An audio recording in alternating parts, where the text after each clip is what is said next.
네, 싱가포르 한인교회 목자 교사 세미나에 참석하신 선생님께 감사드립니다. 오늘 세미나를 위해서 특별한 두 분을 모셨는데요. 두 분 모두 귀한 사역을 담당하시고 오늘 특별히 1강에서 가르치는 이의 영상이라는 제목으로 강의를 해주실 이재영 목사님은요. 중국 선교사이고 가정교회 강사이십니다. 이재영 목사님으로부터 말씀 듣고 귀한 말씀 듣고 은혜 받는 시간 되셨으면 합니다. 감사합니다.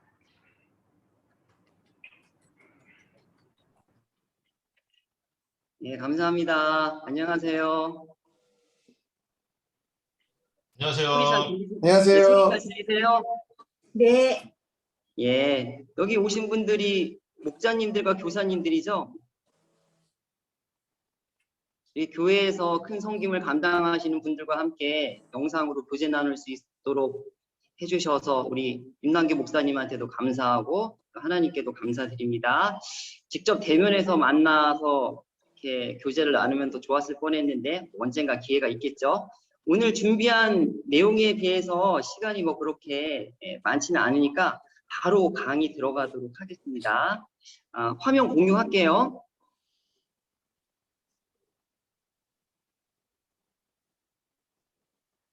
저희 집이 와이파이가 좀 불안해가지고 잘 진행이 됐으면 좋겠습니다.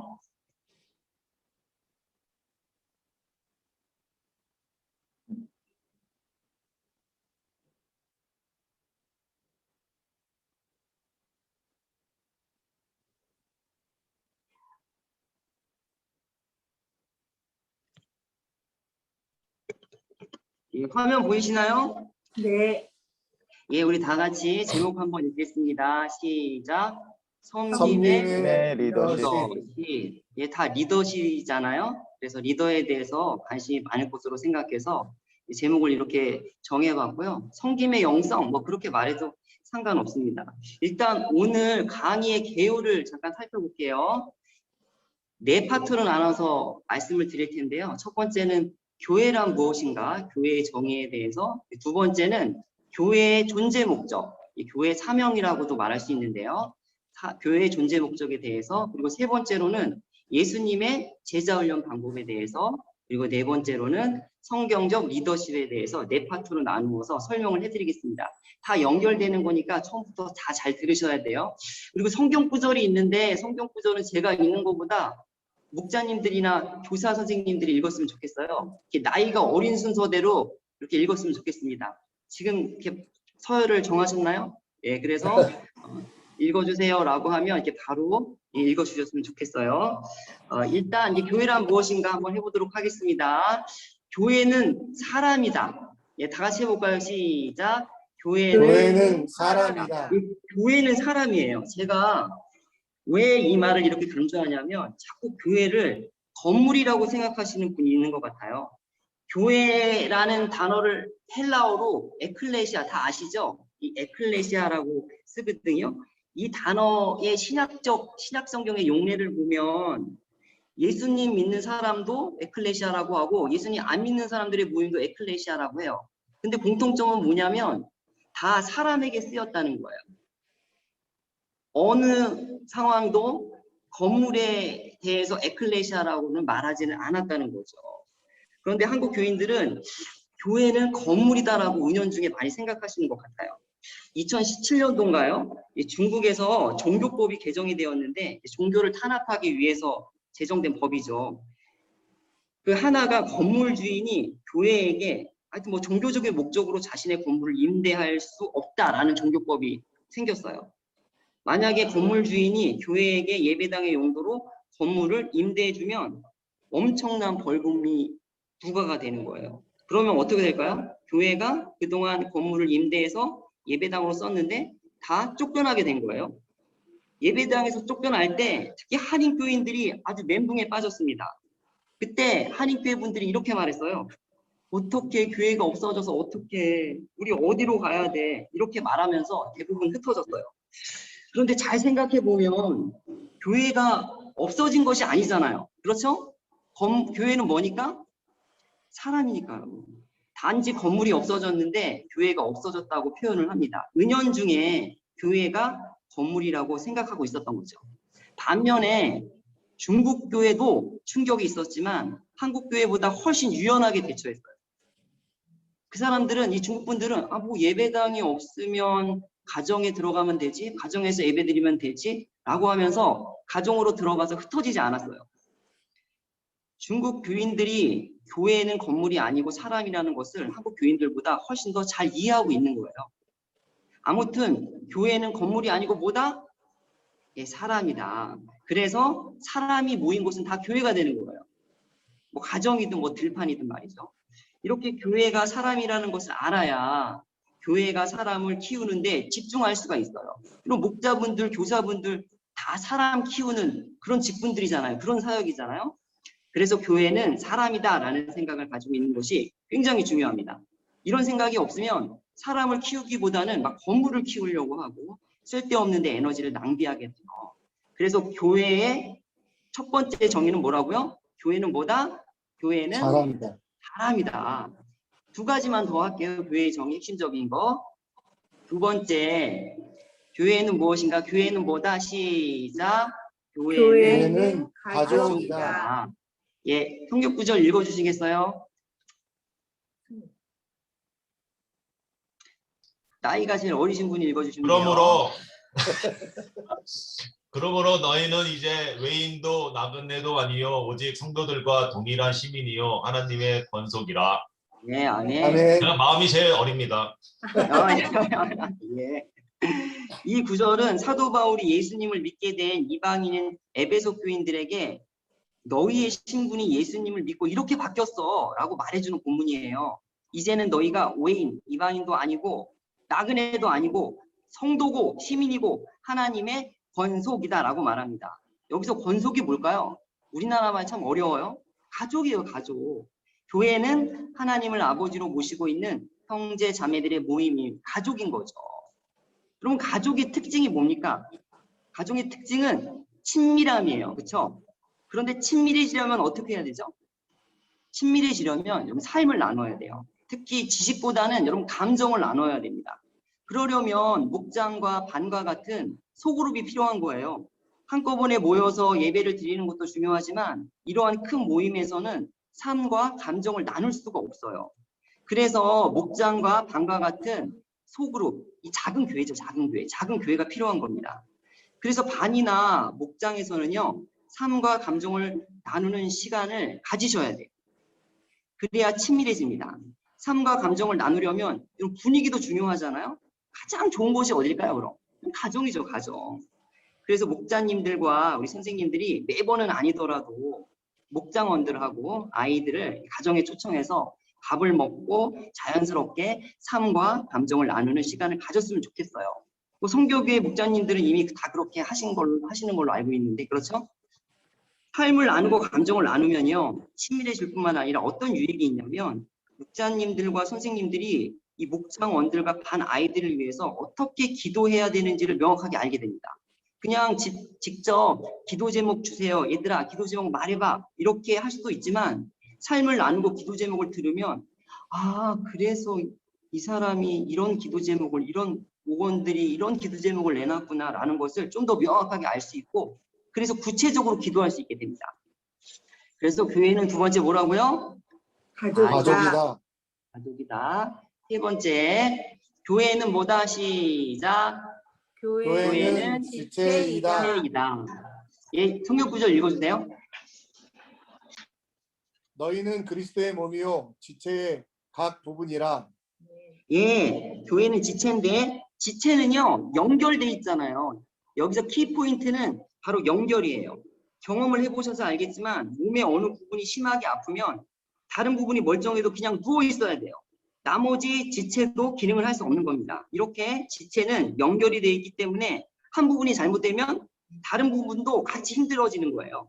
그래서 고린도전서 12장 26절에 보면 이렇게 표현을 했어요. 한번 읽어주세요. 만일 한 지체가 고통을 받으면 모든 지체가 함께 고통을 받고 한 지체가 영광을 얻으면 모든 지체가 함께 즐거워하느니라. 예, 연결이 돼 있기 때문에 이렇다는 거죠. 우리가 교회에서 미운 사람 있죠? 목자님들 사이에서도 교사들 사이에서도 그런 사람이 있을 수 있어요. 그럼 어떤 생각이 듭니까? 아우, 저 사람 좀 그냥 아팠으면 좋겠네. 그냥 망했으면 좋겠네. 그럼 속이 다 시원하겠네. 뭐 이렇게 생각하시는 분들도 있을지도 모르겠어요. 그런데 정말 그 사람이 망해버리면 나는 괜찮을까요? 아니라는 거죠. 왜요? 교회는 지체이기 때문에, 연결돼 있기 때문에 나도 타격을 받는 거예요. 그래서 교회 안에서 다른 사람이 잘 되는 것이 나한테도 좋은 것이고, 다른 사람이 잘 안 되면 나한테도 안 좋은 거다. 이런 생각을 가지셔야 돼요. 이거를 지체의식이라고 하거든요. 이런 지체의식을 가지면 여러분 교회 분위기가 달라지겠죠. 상대방이 잘 돼야 나도 잘 되는 거니까 상대방이 잘 될 때 기뻐하겠죠. 상대방이 잘 안 되면 나도 잘 안 되는 거니까 기도해 주겠죠. 이렇게 교회는 지체이기 때문에 교회에서 누구를 이따 시키는 거 있잖아요. 이거는 지체, 몸과 팔다리를 끊는 것과 비슷한 거예요. 그래서 교회 안에서 뭐 따돌림, 차별, 굉장히 심각한 죄예요. 이건 가볍게 넘어가면 안 됩니다. 목장 안에서도 뭐 반 안에서도 누구든지 차별이나 따돌림을 당하지 않도록 해야 하는 것이 이 리더들의 책임이에요. 따돌림을 당하는 그 대상이 있다면 적극적으로 보호해주고 또 목장원들이나 반원들에게 지체의식을 갖게 하는 것이 리더들이 해야 될 일인 거죠. 이 세 가지 말했어요. 세 가지 기억나시나요? 첫 번째, 교회의 정의, 교회는 뭐다? 사람이다. 네, 사람이다. 두 번째, 교회는 뭐다? 가족이다. 네, 가족이다. 세 번째, 교회는 뭐다? 지체이다. 예, 지체이다. 이 세 가지 교회의 정의만 바로 이해해도 목장에서 목원들을 안에서 학생들을 지혜롭게 가르칠 수 있을 거예요. 그럼 두 번째로 넘어갑니다. 이제 교회의 존재 목적에 대해서 설명을 해드릴게요. 교회의 존재 목적. 여러분, 교회의 존재 목적은요. 한번 읽어볼까요? 읽겠습니다. 예수님이 시작. 하시는 일을 이어서 하는 것. 예, 예수님이 하시는 일을 이어서 하는 게 교회의 존재의 목적이에요. 목장과 반과 같은 소그룹 작은 교회가 왜 존재해야 되냐면 예수님이 하시는 일을 이어서 해야 되기 때문에 필요한 거예요. 그럼 예수님이 이 땅에서 무슨 일을 하셨죠? 복음도 전하시고 병도 고치시고 귀신도 쫓아내시고 이렇게 해서 영혼을 구원하셨죠. 그리고 그 구원한 사람들을 제자 만드는 일을 하셨어요. 한마디로 영혼 구원해서 제자 만드는 일을 하신 거예요. 교회가 존재하는 목적이 바로 예수님이 하신 것처럼 어떻게 해요? 영혼을 구원해서 제자를 만드는 일을 하는 거예요. 교회의 존재의 목적을 가장 잘 표현한 구절이 마태복음 19장 28장 19절부터 20절 말씀이에요. 예, 읽어주세요. 그러므로 너희는 가서 모든 민족을 제자로 삼아 아버지와 아들과 성령의 이름으로 세례를 베풀고 내가 너희에게 분부한 모든 것을 가르쳐 지키게 하라. 볼지어다 내가 세상 끝날까지 너희와 항상 함께 있으리라 하시니라. 네, 아멘. 이 말씀은 잘 알고 계신 말씀이죠? 예수님께서 부활하시고 승천하시기 전에 앞으로 교회를 세우게 될 11명의 제자에게 하신 말씀입니다. 내가 교회를 이런 거 하라고 세웠다. 그래서 주신 말씀이에요. 이 구절에서 이런 많은 동사가 나와요. 제가 빨간 걸로 이미 해놨네. 그쵸? 다 답이 나왔네요. 뭐죠? 동사? 가서 제자를 제자를 삼아 세례를 베풀고 가르쳐 지키게 하라. 여기서 핵심적인 동사가 뭘까요? 핵심적인 동사가 하나 있는데 제자를 삼아요. 제자를 삼아. 헬라어를 보면 제자를 삼다라는 동사는요. 제자를 삼으라는 명령어로 돼 있어요. 한글 번역에는 가르쳐 지키게 하라가 명령어죠. 이게 번역의 한계인 거예요. 그리고 나머지 동사는요. 분사 형태로 돼 있어요. 쉽게 말하면 나머지 동사는 제자 삼는 방법을 말하고 있는 거예요. 그래서 교회의 존재의 목적은 뭐냐면 제자 만드는 것인데 제자 만드는 방법 나머지 세 가지 동사 뭐요? 가서 둘째 세례를 베풀고 셋째 가르쳐 지키게 하는 거예요. 말씀을 보셔서 알겠지만 교회 안에 있는 사람만 제자를 만드는 것이 아니고 모든 민족 안 믿는 사람에게 가서 섬기고 복음을 전하고 예수님을 믿게 해서 제자를 만들라는 거예요. 그래서 교회는 계속 전도해서 제자를 만들어야 되는 거죠. 이것이 교회의 존재 목적이고 이게 반의 목적이고 이게 목장의 목적인 거예요. 그러니까 좀 복잡하니까 교회 존재 목적을 그냥 한 문장으로 딱 말하면 뭘까요? 영혼 구원하여 제자 만드는 거 이렇게 기억하시면 되겠습니다. 그러면 제자 만드는 방법 세 가지라고 말씀드렸죠. 한번 살펴볼게요. 첫 번째는 뭐라고요? 가서 네, 가서입니다. 가서 예, 영혼 구원하여 제자 만드는 것이 교회 존재 목적이고요. 가라입니다. 가라. 제자를 삼으려면 어떻게 해야 된다고요? 가야 돼요. 중국 사람을 제자 삼으려면 중국에 가야죠. 옆집 아줌마를 제자 삼으려면 옆집 아줌마한테 가야죠. 가서 뭐 하죠? 섬기고 복음을 전해서 예수님을 믿게 하는 거죠. 제자를 삼으려면 이렇게 가는 것이 중요한데 그 이유는 뭐냐면 오라고 하면 잘 안 오기 때문이에요. 여러분 믿지 않는 옆집 순이 엄마를 전도하고 싶어요. 교회 와 이러면 와요 안 와요? 잘 안 옵니다. 그럼 내가 순이 엄마한테 가야죠. 부침개 같은 거 붙여서 가지고 가서 집에 먹으라고 줍니다. 이렇게 가서 직접 복음을 전하지 않더라도 섬겨서 마음을 열게 하는 것이 그게 가는 거예요. 이런 식으로 계속 섬기다 보면 어느 순간인가 목장에도 오게 되고 교회에도 가게 되고 그렇게 되는 겁니다. 그래서 가는 게 중요한 거예요. 그리고 이 반에서도 교회 잘 안 나오는 반 아이가 있잖아요. 근데 생일을 맞았어요. 아주 이른 양을 찾을 수 있는 좋은 기회죠. 그래서 반 선생님이 전화를 했어요. 야 길동아 6월 20일에 생일이네. 야, 이번 주일 교회 꼭 와. 생일 파티 해줄게. 그러면 애들이 이게 어린애들한테는 통하는데 좀 큰 애들한테는 잘 안 통해요. 올까요? 안 온단 말이에요. 계속 안 나오다가 뭐 생일 파티 해준다고 얼른 가면 속 보이잖아요. 얘네도 그런 거 다 안단 말이죠. 그럼 어떻게 해야 되죠? 선생님이 가는 거예요. 생일 선물 들고 뭐 반 아이들이 생일 축하한다고 쓴 막 롤링페이퍼 들고 집에 찾아가서 선물을 전해줍니다. 그러면 양심이 있는 친구들은 미안해서라도 교회 오게 되는 거죠. 이렇게 가는 게 중요한 거예요. 여러분 가라고 해서 꼭 선교사로 가라는 말 아니에요. 타문화권으로 가라는 말 아니에요. 우리는 이미 삶의 현장에 보냄을 받은 사람이에요. 아빠들은 계속 회사에 가죠. 매일 회사에 파송된 거죠. 주부들은 그 사는 동네에 파송받은 거예요. 학생들은 학교에 가잖아요. 학교에 파송받은 겁니다. 그래서 특별한 부르심이 아니면 뭐 다른 곳에 갈 필요 없고 삶의 현장에서 섬기고 전도하시면 되는 거예요. 그래서 목원들이나 우리 학생들에게 삶의 현장에서 열심히 섬기라는 것을 가르쳐주는 게 또 리더들의 역할이라고 생각합니다. 두 번째 제자 만드는 방법 뭐예요? 시작. 세례를 세례를 베풀고 베풀고, 예, 세례를 베풀고 우리가 가서 영혼 구원했잖아요. 그럼 다음 단계는 뭐라고요?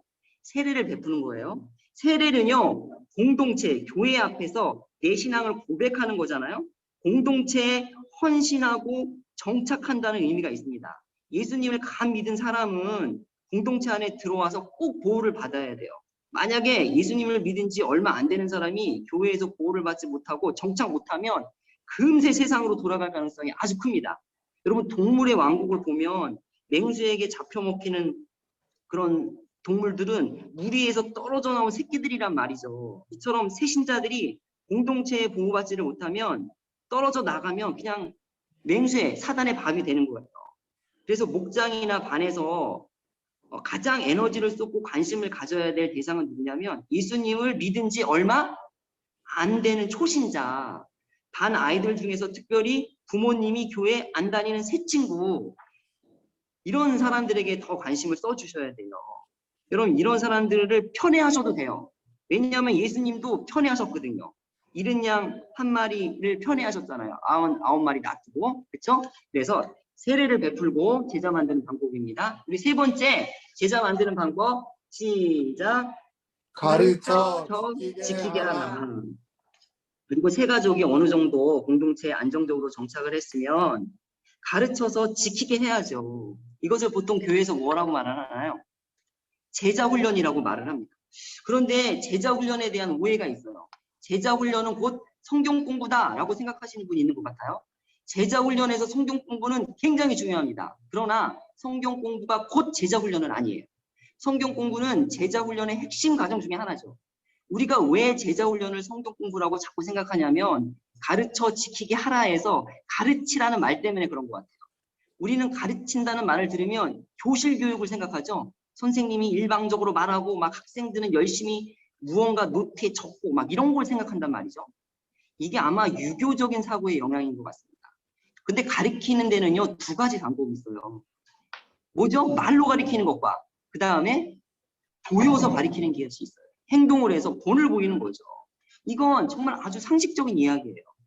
그럼 무엇을 가르쳐 주려면 일단 말로 하죠. 그런데 잘 못 알아듣는단 말이에요. 그러면 시범을 보여주면 대번에 압니다. 뭐 예를 들면 탁구 드라이브 치는 법을 알려주려고 해요. 이제 말로 가르쳐 줍니다.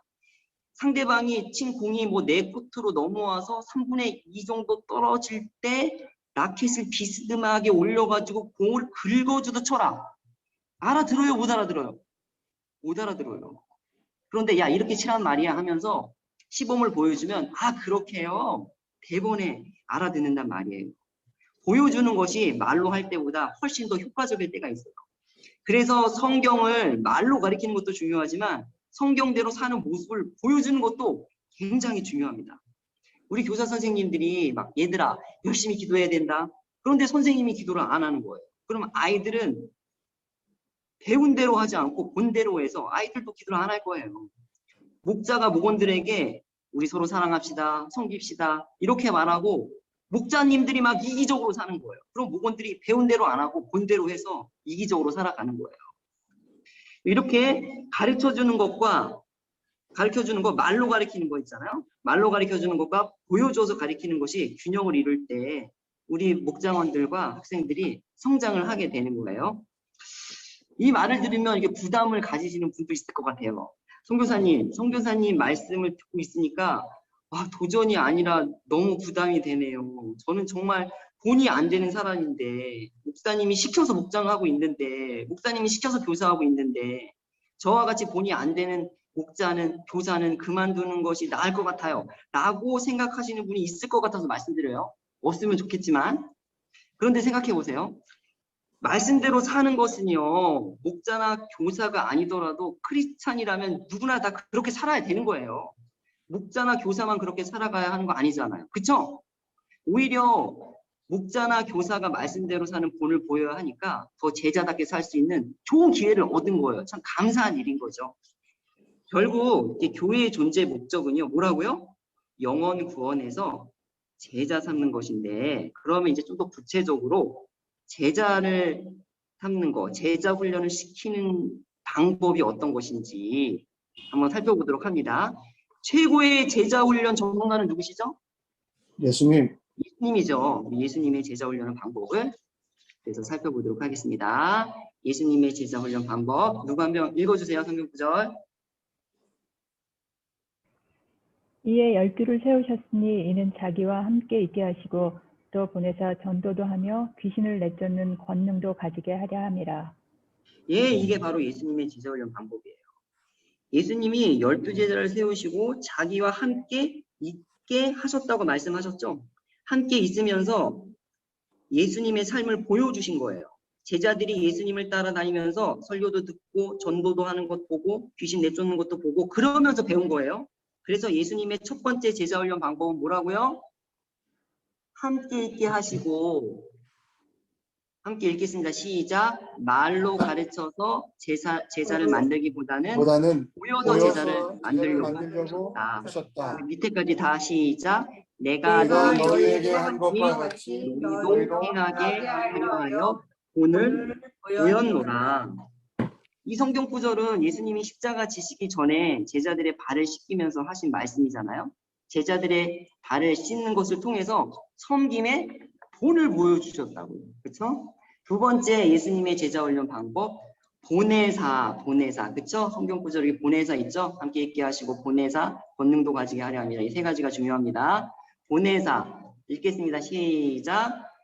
교실 강의보다는 현장 실습입니다. 예수님이 어떻게 살아가고 사역하는지 이제 제자들이 봤어요. 이렇게 예수님이 본을 보여주신 다음에 제자들을 보냅니다. 그래서 자신이 한 것처럼 똑같이 시켜요. 어떻게 해요? 전도도 하고 귀신도 내어쫓게 합니다. 이렇게 예수님의 제자 훈련 방법은 교실 교육이 아니라 뭐였다? 현장으로 가서 실습하게 하는 현장 실습이었다라는 겁니다. 그래서 목자나 교사가 계속 일방적으로 섬기는 것은요. 지혜롭지 못한 것 같아요. 일단 이 목자분이나 교사분들이 열심히 섬기는 모습을 보여준 다음에 목원들에게나 아이들에게 한번 섬겨보도록 하는 거죠. 이게 현장 실습이죠. 목자님이 가정을 오픈하고 식사도 준비하고 계속 섬기면서 이 섬김의 본을 보여주면 여러분 반드시 목장원들 중에서 나도 한 번은 우리 집을 오픈하고 목장 모임을 좀 해야 되지 않을까라고 생각하시는 분이 있을 거예요. 이때 그런 분들에게 섬기도록 기회를 주는 거죠. 막 독려해주고 칭찬해주고 그러면 됩니다. 또 목자 집에서 이 목장을 하면서 계속 저녁을 먹는단 말이에요. 그러면 고맙기도 하고 미안하기도 하니까 가끔 가다가 이제 반찬 같은 거 싸가지고 오시는 모원들이 있을 거예요. 이것도 섬김이거든요. 작은 섬김. 그러면 막 칭찬을 해주는 거죠. 그렇게 섬길 수 있는 분위기를 만들어서 섬기도록 하는 것이 바로 교실 교육이 아닌 뭐라고요? 현장 실습 제자 훈련입니다. 교사분들도 잘하고 있을 것 같아요. 근데 반 아이들에게 역할 분담을 해서 섬길 수 있는 기회를 주시는 게 중요합니다. 막 역할 분담을 막 잘게 나누는 게 좋아요. 뭐 간식 담당, 뭐 출석 체크 담당, 아이들이 분반 공부 안 오면 뭐 이렇게 딴 데가 있으면 불러오는 담당, 이렇게 뭔가 반을 위해서 할 수 있는 역할을 주고 잘하면 그 섬김에 대해서 막 칭찬을 해주는 거예요. 이게 이제 현장 실습 교육이죠. 우리가 보통 칭찬할 때 이 능력이나 뭐 아름다운 거나 그거 칭찬하는 것보다 섬기는 걸 많이 칭찬해 주셔야 돼요.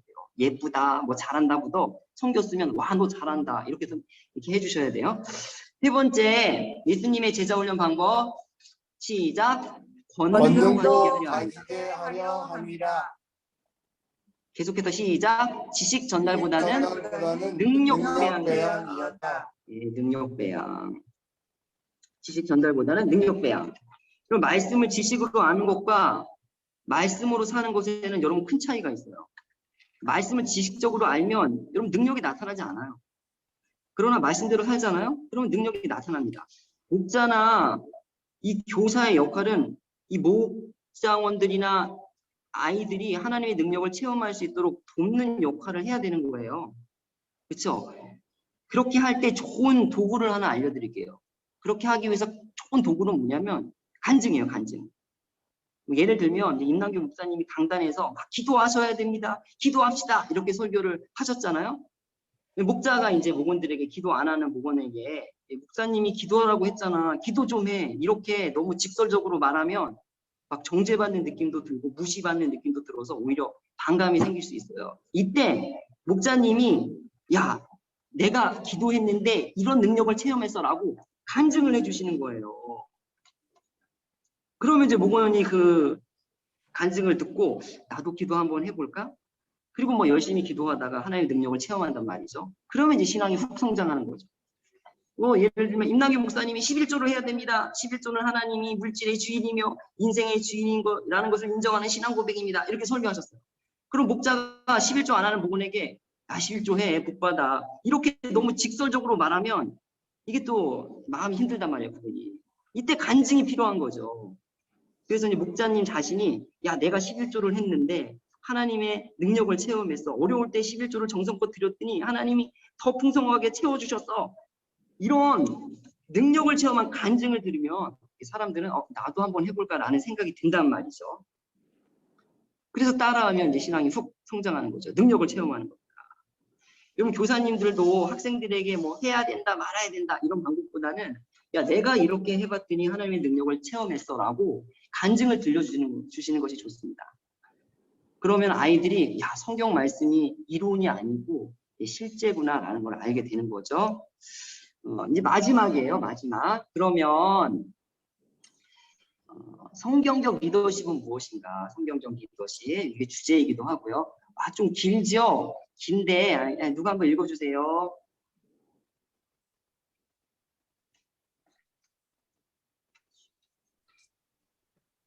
예수께서 불러다가 이르시되 이방인의 집권자들이 그들의 임의로 주관하고 그 국왕들이 그들에게 권세를 부리는 줄을 너희가 알거니와 너희 중에는 그렇지 않을지니 너희 중에 누구든지 크고자 하는 자는 너희든지 으뜸이 되고자 하는 자는 모든 사람의 종이 되어야 하리라.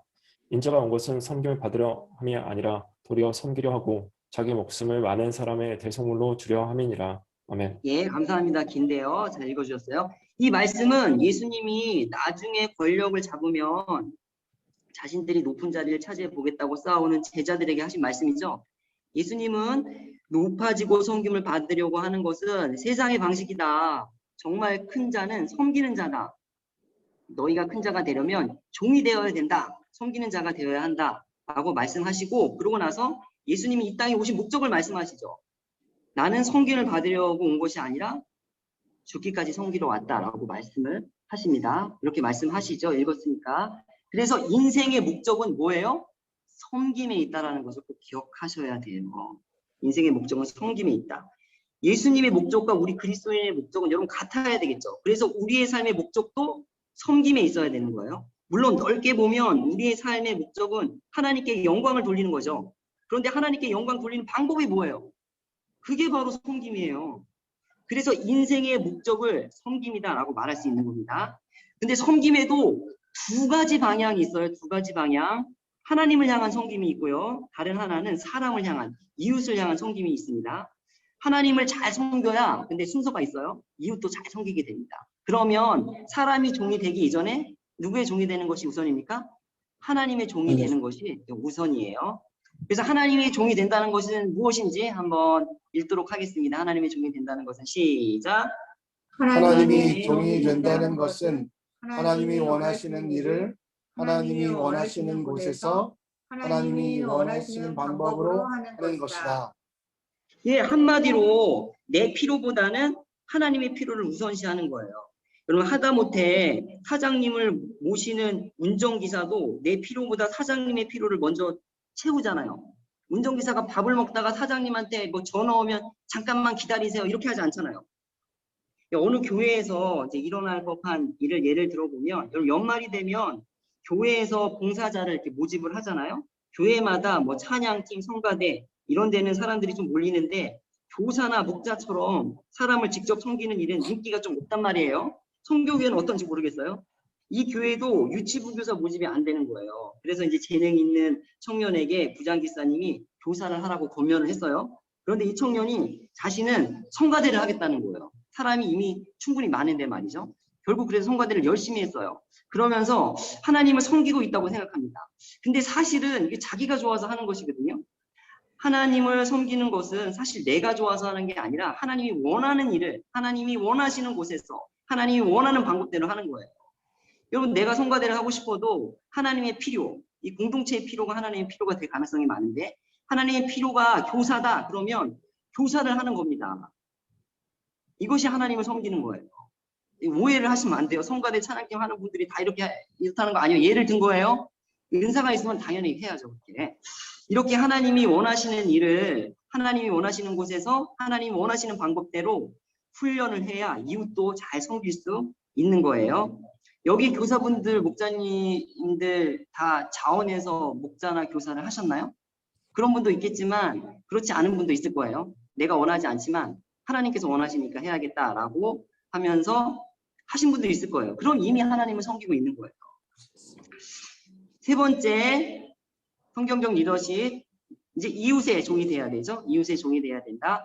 근데 이 종이 된다, 이웃의 종이 된다는 아주 좋은 정의가 있어요. 예, 한번 읽겠습니다. 시작.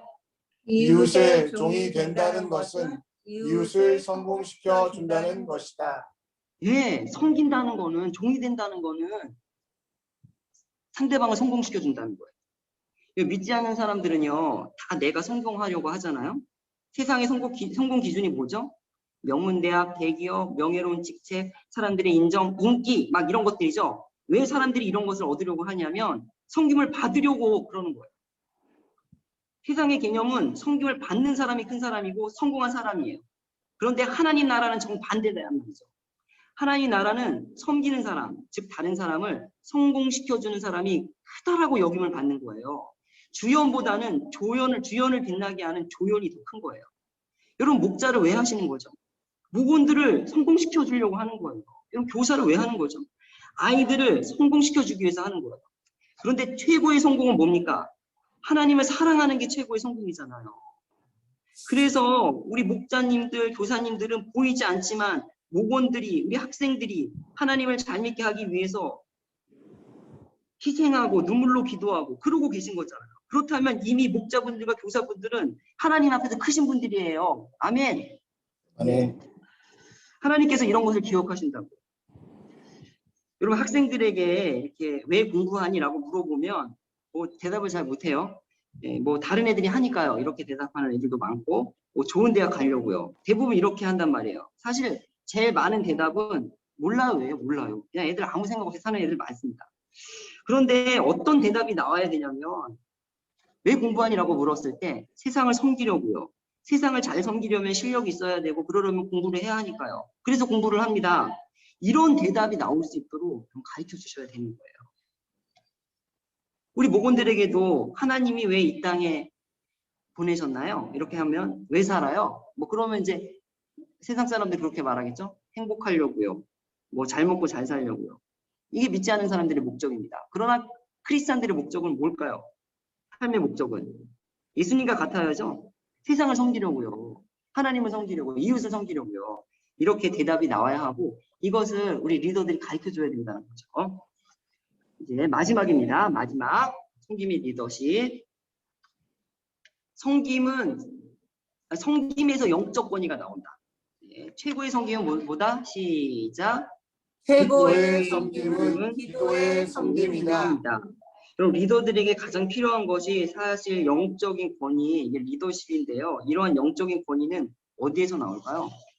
섬김에서 나오는 거예요. 여러분 돈에서 나오는 거 아니에요. 지식과 학력에서 나오는 거 아닙니다. 섬김에서 나오는 거예요. 여러분 가장 영적 권위가 있는 분이 예수님이잖아요. 예수님의 권위가 어디서 나올까요? 섬김에서 나오는 거예요. 예수님의 파워는요 십자가예요. 예수님의 섬김, 이 희생의 절정이 십자가이기 때문에 예수님의 영적인 파워는 섬김에서 나오는 거예요. 어떤 목장을 한번 예를 들게요. 이 목장의 목자가요 자동차 정비하시는 분인데 재력도 있지도 않고 뭐 학력도 없고 말도 이렇게 설득력 있게 하시는 분이 아니에요. 그런데 이 목장에는요 뭐 박사, 의사, 엘리트층들이 꽤 되는 거예요. 그런데 이 목자님이 한마디 하면 다 듣습니다. 이런 영적인 권위가 어디서 나올까요? 섬김에서 나오는 거예요. 그럼 목원 한 사람 한 사람을 자기 일처럼 생각하면서 이 목자님은 기도해주고 막 장례가 나면 장례식에 가서 밤새주고 결혼식이 있으면 결혼식에 가서 끝까지 챙기면서 마무리해주고 아프면 병원 가서 관해주고 이런 거예요. 그러니까 말 한마디에 권위가 실리는 거죠. 권위는 섬김에서부터 나오니까요. 우리 마지막으로요. 기도에서 영적인 권위가 나오는 거예요. 사실 섬김의 기도도 포함되는 거예요. 사실 최고의 섬김은 기도이죠. 그래서 목장에서 목원들의 기도 제목을 들어보시면 알겠지만 사실 목자가 실제적으로 해결해 줄 수 있는 게 별로 없어요. 목자님들이 뭐 병에 걸린 목원들을 고쳐줄 수 있습니까? 실패한 사업을 일으켜줄 수 있겠어요? 가정 불화를 어떻게 할 거예요? 어떻게 해결할 거예요? 믿지 않는 가족을 어떻게 구원할 거예요? 대부분 목자의 능력으로 해결해 줄 수 없는 것들이에요. 그러나 목원들의 문제를 해결해 줄 수 없지만 해결해 줄 수 있는 하나님께 기도할 수 있잖아요. 그래서 기도가 가장 큰 섬김이 됩니다. 목장원들과 학생들은요 영적인 존재이기 때문에 이 목자나 교사가 자기를 위해서 기도해 주는지 아닌지 여러분 직감적으로 다 알고 있다는 사실을 기억했으면 좋겠습니다. 영적인 권위는 섬김과 기도에서 나온다는 것을 꼭 기억했으면 좋겠고요. 이게 이제 성경적인 리더십이에요. 성경적인 리더십은 그래서 어떤 리더십이다? 섬기는 리더십이다. 다른 사람을 성공시켜주기 위해서 노력하고 상대방의 필요가 있을 때 언제든지 나를 희생해서 그 필요를 채워주는 섬김이 있을 때 하나님께서 주시는 리더십이 생기는 거예요. 이러한 리더십으로 지혜롭게 목장원들과 반 아이들을 가르치는 목자님들과 우리 교사님들이 되기를 주님의 이름으로 축원합니다. 아멘. 아멘. 예. 네, 오늘 이 강에서도 목사님이 말씀하신 대로 가르치는 이의 지혜란 제목으로 오늘 이정현 목사님이 말씀해 주시겠는데요. 이정현 목사님은 총신대학교 신학대학원을 졸업하시고요. 미국 사우스웨스턴 신학교 신학 석사와 교육학 석사 박사를 받으시고요. 현 개신대학교 교수로 재직 중이시고 또 청암교회 담임 목자님이시며 청소년 사역 전문가이시고요. 교사 베이직 등 10권의 책을 저술하셨습니다. 오늘 말씀해 주실 이정현 목사님을 위해 뜨거운 환영 부탁드립니다. 안녕하세요. 반갑습니다. 작년에도 제가 잠깐 강의 때 말씀을 드렸던 것 같은데, 제가 싱가포르를 참 많이 갔습니다. 한 4번, 5번 정도 간 것 같은데, 많이 간 것 같은데요. 그래서 요즘도 이렇게 다시 그때의 기억들이 새록새록 이렇게 떠오르고 있고요. 코로나가 아니었으면 여러분을 제가 이렇게 만나지 못했을 텐데, 코로나 때문에 만날 수가 있게 된 거에 대해서 감사하고요. 제가 우리 시간적으로 많이 떨어져 있지만 또 이렇게 함께 오늘 할 수 있는 것이 참 하나님의 은혜라고 생각을 합니다.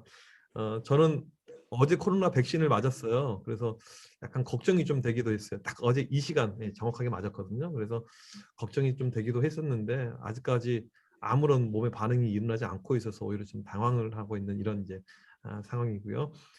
오늘 뭐 제가 여러분들하고 뭐 짧은 시간 나눌 내용은 어떻게 보면 이 교사들, 교회학교 선생님들에게 좀 필요한 이런 부분이 좀 많이 있을 것 같고요. 또 목자분들에게도 좀 도움이 될 만한 그런 내용이면 좋겠습니다. 우선 기본적인 베이스는 교사들 타겟팅이 좀 이렇게 있다는 것을 말씀해 주시면 그렇게 알고 계시면 좋을 것 같습니다.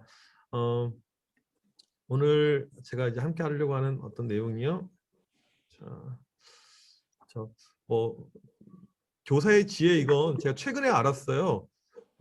이런 주제를 잡아놨다는 것을요. 그래서 어차피 내용이 이렇게 뭐 다 이렇게 연결이 되기 때문에 큰 어떤 문제는 없을 거라고 생각이 됩니다. 이 사진은요, 제가 한두 달 전에 찍은 사진인데 저희 교회 권사님이세요. 이 권사님은 제가 오늘 알게 되었는데 저희 올로 목사님께서 저희 교회 27년 계시다가 은퇴하셨는데 저희 올로 목사님께서 27년 전에 부임하실 때 은퇴하셨던 권사님이세요. 그러니까 지금 연세가 현재 올해 99세십니다. 작년까지 교회 매주 오셨어요. 올해도 1월 달에 오셨습니다. 근데 지금은 이제 다리 좀 관절이 안 좋으셔서 못 나오고 계세요. 저희 교회는 노인들이 상당히 많습니다. 105세가 생존해 계시고요. 99세가 2분, 친구가 또 한 분 계세요. 근데 다들 뭐 치매 이런 증상 없이 상당히 지각이 이렇게 맑고요. 95세, 뭐 94세, 93세, 뭐 80대들은 아직까지 늙었다고 말하기엔 좀 어려운 교회입니다. 80대는 젊어요, 저희 교회에서는. 70대 권사님들은 오늘도 교회 와서 청소하고 가셨어요. 이게 저희 교회 클래스입니다. 그래서 상당히 노인들이 많은 이런 교회이고요. 그러면 제가 이렇게 노인 많은 교회 와가지고 무엇을 했을까?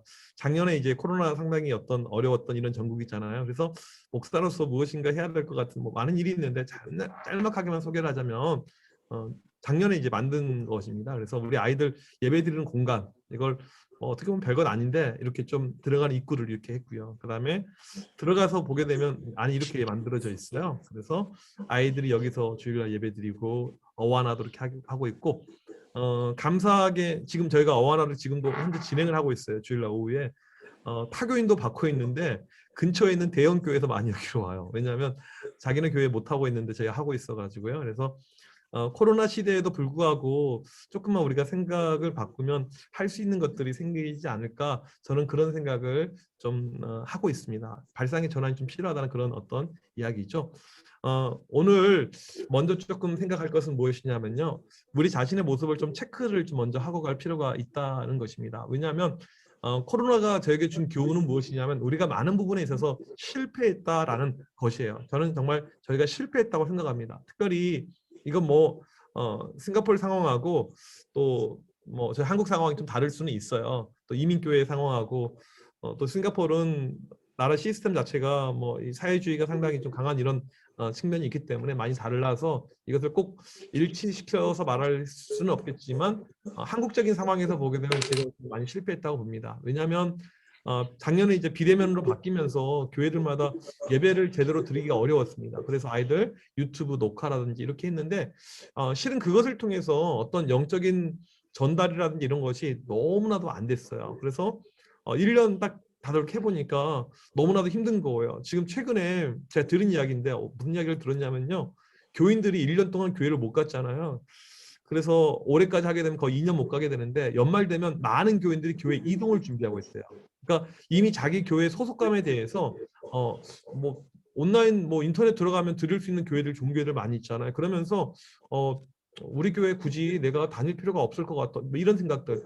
제가 왜 이야기를 드리냐면 믿음이라는 것은 상황과 상관없이 우리가 좀 그 중심을 잘 지키는 것이 믿음인데 상황이 바뀌었다고 해서 믿음이 흔들리고 있기 때문에 실패했다는 거예요. 그래서 이 주일학교를 제가 한 가지 예를 들었지만 이게 안 돼요. 유튜브 가지고. 아마 이민 사회는 좀 다를 거라고 봐요. 왜냐하면 워낙 가정 중심 이런 것이 좀 강하고 또 특별히 좀 우리 싱가포르 잘 사는 나라이고 또 어떤 부모님들의 관심도 많이 있을 텐데 우선 한국 같은 경우에는 부모님이 교회를 안 다니는 가정 아이들 같은 경우에는 완전히 방치가 됐고요. 교회 얘네들 못 나오고 있으니까요. 또 부모님이 교회는 다니지만 그 다음에 부모님이 그렇게 크게 믿음에 내가 많이 관여하지 않는 경우 같은 경우 애들 다 방치가 되는 거예요. 저희 집에 아들이 있어요. 임남기 목사님은 참 결혼을 일찍 하셔가지고 애들이 벌써 대학교 가고 해서 참 자녀를 잘 키웠어요. 임남기 목사님 참 제가 늘 부러운데 저희 집은 이제 임남기 목사님이랑 저랑 이제 친구인데 저희 집은 4살짜리가 있어요. 4살짜리. 참 신기하죠. 이제 39개월인가 8개월인데 저는 집에 갈 때마다 항상 걔를 보는 것이 겁나요. 왜냐하면 걔랑 같이 미장원 놀이 해야 되고 걔랑 소꿉장난 맨날 해야 되거든요. 동화책 4권씩 5권씩 읽어줘야 되고 상당히 부담이 많이 되는데 그 위에 초등학교 5학년짜리가 하나 있어요. 제 아들 같은 경우에는 뭐 좀 말 안 듣고 뭐 이런 것이 있지만 그래도 제가 감사한 건 무엇이냐면 전도를 잘해요. 코로나 전국에도 친구들 몇 명을 전도했어요. 항상 모든 관점이 어떻게 하면 친구들 전도할까 이런 관점이 상당히 탁월하고요. 코로나 때 사람들 만나는 거 상당히 좀 힘들어지는데 애는 친구들 우리 집 자꾸 데려와요.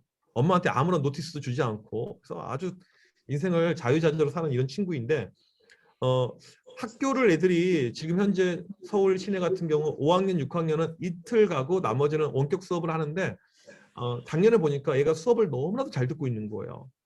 이렇게 컴퓨터 앞에서 집중하면서 우리 아들이 아빠 닮아서 이렇게 집중력이 좋구나. 이 아이는 학교 안 가도 되겠구나. 제가 이런 생각을 하면서 얼마나 뿌듯했는지 몰라요. 근데 자세히 제 옆에서 몰래 봤더니 선생님 수업창을 열어놓고 옆에다가 유튜브를 열어놓은 거예요. 그리고 얘는 유튜브에 집중해서 이렇게 보고 있었던 것이죠. 근데 보니까 저희 아들만 그런 것이 아니고 이런 아이들이 많다는 것입니다. 하물며 교회에서 하는 예배라든지 영적인 이 모습에 대해서는요. 이게 제대로 안 됐다는 것입니다. 한국 교회에서 많은 경우가 가정 중심으로 가자 해가지고 뭐 가정 예배 운동부터 많이 했지만 실제적으로 보게 되면 성공한 케이스 교회는 상당히 드물어요. 대부분이 다 실패를 했습니다. 어려웠다는 거예요. 이제 이건 뭐냐면 우리 어떤 기본적인 신앙들, 모습들이 잘 만들어지지 않았기 때문에 이번 코로나 때 이것이 드러나게 된 것입니다. 저는 이런 표현을 써요. 이제 싱가포르도 애들 대학교 갈 때 뭐 보는 시험들 또 미국으로도 애들 유학 많이 가고 할 텐데 시험 볼 때 모의고사가 있고 실제 시험이 이렇게 있잖아요. 그동안에 우리 아이들의 모습은 모의고사였다면 이번 코로나는 이게 실제 시험이었어요.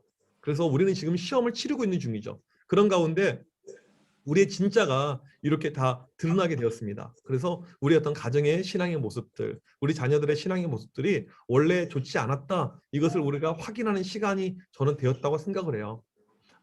만약에 진짜 참된 믿음이라면 뭐 코로나건 더 심한 질병이 오더라도 혼자서도 영적으로 그 생활을 잘 하는 것이 맞는데 우리가 그러지 못했다는 것, 환경이 무너졌다는 것은 우리 신앙에 문제가 있었다. 저는 그렇게 보고 있습니다.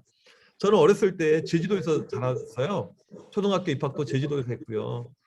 저희 아버지께서 제주도에서 아주 작은 교회에서 목회를 하고 계셨는데 파도가 이렇게 뭐라고 하죠? 파도가 치면요. 저희 교회 담벼락을 맞출 만큼 그런 어떤 바닷가에 위치한 이런 교회였습니다. 제가 2년 전에 제주도 한번 휴가 때 갔더니 교회가 없어졌어요. 그래서 좀 마음이 그 자리 같은 교회가 없어서 좀 서운했는데 주변 동네 분들에게 물어봤습니다. 교회 어디 갔나 물어봤더니 태풍이 와서 교회를 쓸어가 버렸다는 거예요. 그래서 너무너무 마음이 아팠어요. 근데 보니까 교회가 위치를 변경해서 위로 올라갔더라고요. 제가 어렸을 때 봤던 그림이 무엇이냐면요. 저희 교회 교인들 한 10명밖에 안 됐어요. 작은 교회입니다. 아침에 학교 갈 때요 보면 이 중학교 고등학교 다니는 형 누나들이 부모님이 교회 안 다님에도 불구하고 교회 들려서 기도하고 학교를 가더라고요. 학교 끝나고 교회 들려서 기도하고 학교를 가더라고요. 한국 교회가 잘 될 때 우리가 믿음이 있다고 이야기할 때는 지키지 않아도 내 영적인 자리를 잘 유지했었는데 지금 우리의 문제는 무엇이냐면 환경 바뀌었다고 해서 우리의 어떤 영적인 모습들, 믿음의 모습을 우리가 많이 잃어버린 것, 놓쳐버린 것, 이것이 우리의 큰 문제라고 생각이 됩니다. 그래서 오늘 저는 어떻게 하면 우리의 이런 모습 가운데 있는데 우리가 좀 우리를 회복할 수 있을까, 여기에 대해서 제가 여러분들과 함께 나누려고 하고 있습니다. 그래서 우리의 문제 해결의 방법, 제가 몇 가지, 한 3가지 정도 말씀을 드리려고 합니다. 첫 번째로는 지금 아마 목자분들, 선생님들 이렇게 계실 텐데 우리에게 가장 중요한 것은 환경의 탓하기보다는요, 우리의 영적인 회복, 이것이 우리에게 지금 가장 중요하다는 것입니다. 영적인 회복. 우리는 영적인 회복을 위해서 어떠한 내가 발버둥을 내가 치고 있는가, 이것이 중요하시죠. 예배가 안 되면 모든 것이 무너지는 것이 일반적인 교회의 어떤 모습이잖아요. 제가 이제 전에 보게 되면 그 사모함에 대해서 이렇게 느꼈던 것이 있는데, 아이들 가운데, 청년들 가운데 훈련을 시켜놨더니 애들이 얼마나 사모함이 컸는지 주말이면 애들이 지방으로 서울에서 다 내려오는 거예요. 이게 사모하는 사람의 마인드이죠.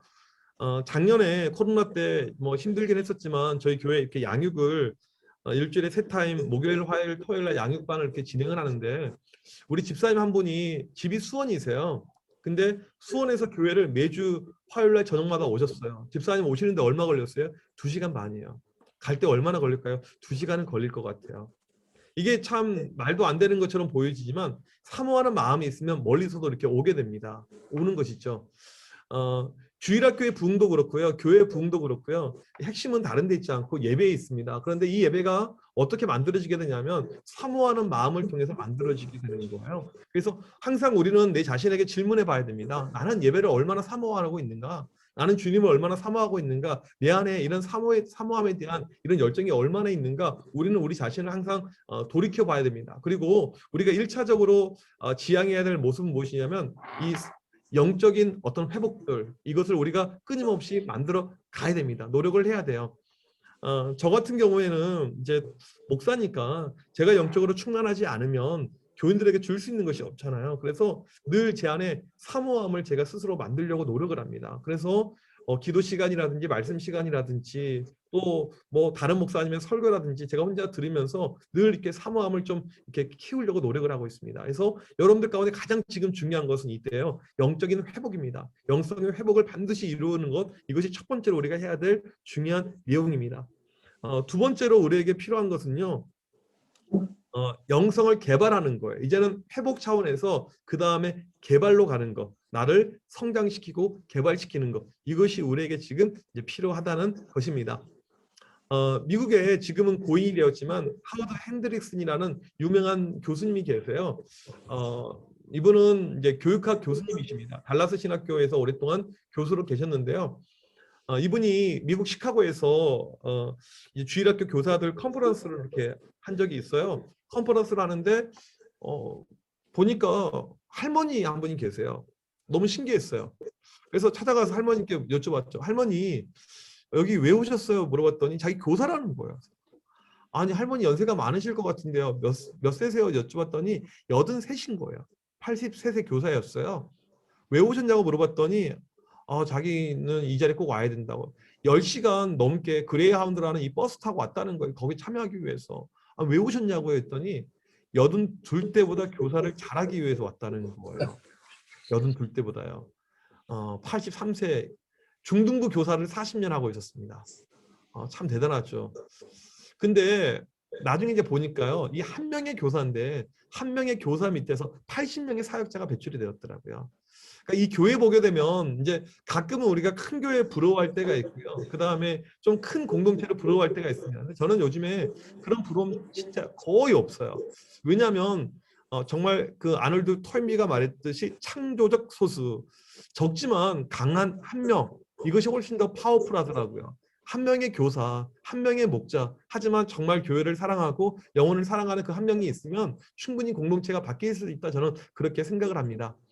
저는 이제 이 주일학교 사역을 한참 할 때 교회 청년들이 이렇게 많이 이렇게 있었는데 제가 어느 순간에 이제 좀 깊게 들어가다 보니까 이 청년들을 좀 안 믿게 되었어요.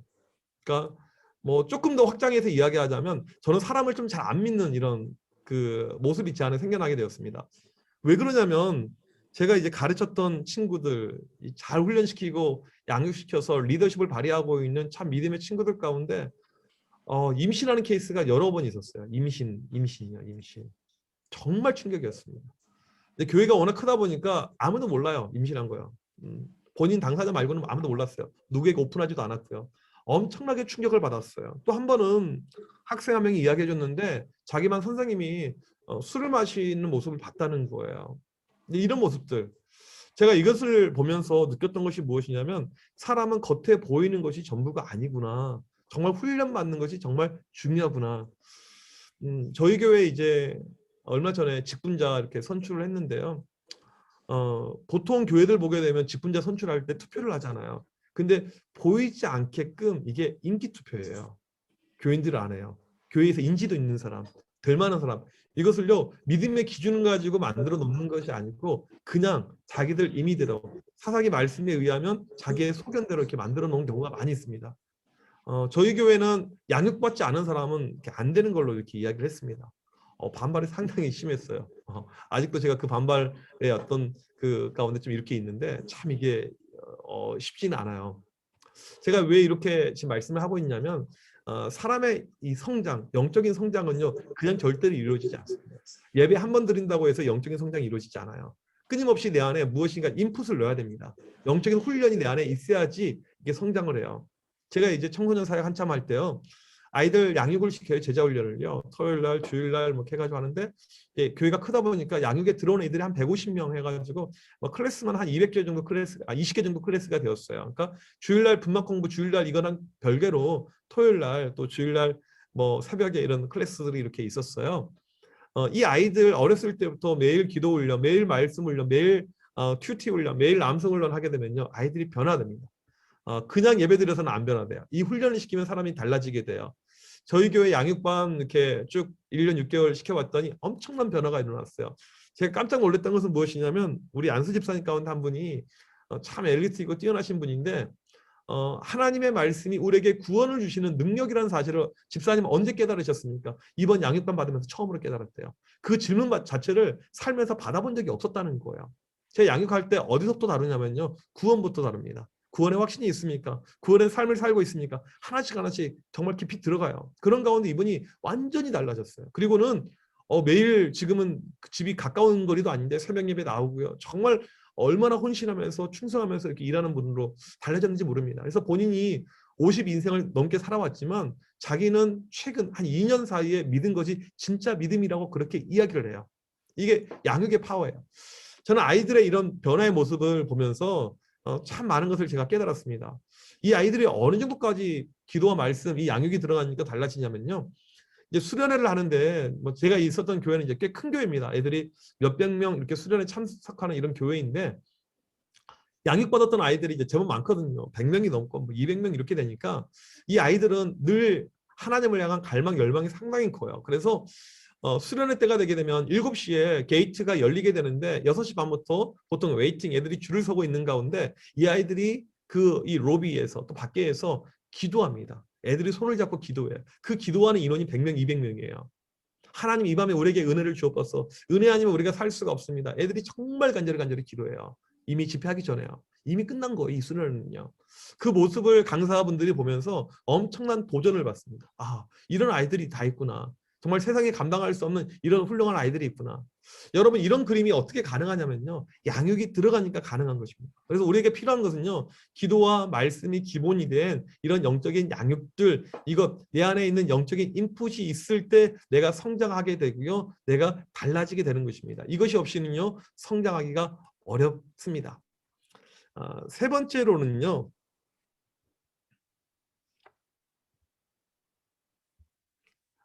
우리 영혼들을 사랑하는 것, 이것이 우리에게 저는 필요하다고 생각합니다. 1769년도에요. 영국이 한참 산업화가 이루어졌습니다. 그때 산업화 이제 공장들이 만들어지니까 일손이 부족한 거예요. 그래서 여자들도 전부 다 같이 공장에 가서 일을 해야만 했고, 그러다가 아이들이 방치가 되게 됩니다. 이때만 하더라도 1760년대 뭐 후반이니까요. 이때만 하더라도 뭐 공교육이 없었던 시절이기 때문에 아이들이 다 방치가 되었어요. 그래서 이 아이들 너무나도 불쌍해서 이 아이들 데리고 교육을 했던 분이 계십니다. 이분이 바로 이 주일학교의 창시자가 되는 로버트 레이크스라는 분이에요. 이분이 이제 애들 자기 집에 모아놓고 이 주일학교를 이렇게 시작을 하게 되었어요. 근데 애들이 너무나도 많아진 거예요. 그래서 공간이 부족해서 교회 문을 두드렸습니다. 그래서 좀 자기들 아이들하고 좀 이 썬데이 스쿨 하고 싶은데 교회에서 좀 허락해 주세요. 이 로버트 레이크스는 목사도 아니고요. 성공의 평신도입니다. 일반 집사님이에요. 근데 교회에서 거절했습니다. 왜 거절했냐면 그 이유가 무엇인 줄 아세요? 주일학교가 처음 거절당했는데 비성경적이라고 거절당한 거예요. 이런 것을 할 수가 없습니다. 비성경적입니다. 근데 이분이 물러서지 않고 그래 교회가 안 되면 그냥 내 집에서 해야겠다 해서 가정집 주방에서 이렇게 시작을 해요. 그리고 애들에게 성경을 가르치고 또 글도 가르치고 뭐 영어도 가르치고 수학도 가르치고 이렇게 썬데이 스쿨을 하게 된 것입니다. 놀라운 것은요. 한 10여 년 만에 이 영국 안에 이렇게 썬데이 스쿨을 하는 아이들이 25만 명 이렇게 커지게 되었습니다. 다시 한번 제가 말씀드리려고 하는 내용은 무엇이냐면 한 명의 이 열정 있는 사람, 영혼에 미치어 있는 한 명의 교사, 한 명의 목자만 있다면 열매는 엄청난 거예요.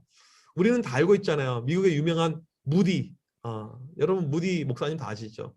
한 명이 반 아이들도 없었던 한 명이 그 가서 반을 신설하고 아이들 100명 넘게 만들었던 것. 이것이 우리에게 정말 중요하다는 것입니다. 저는 아이들이 좋아서요. 그 교육 전도사 시절부터 매주 토요일마다 학교 앞에 가서 전도했습니다. 비가 오나 눈이 오나 전도를 냈어요.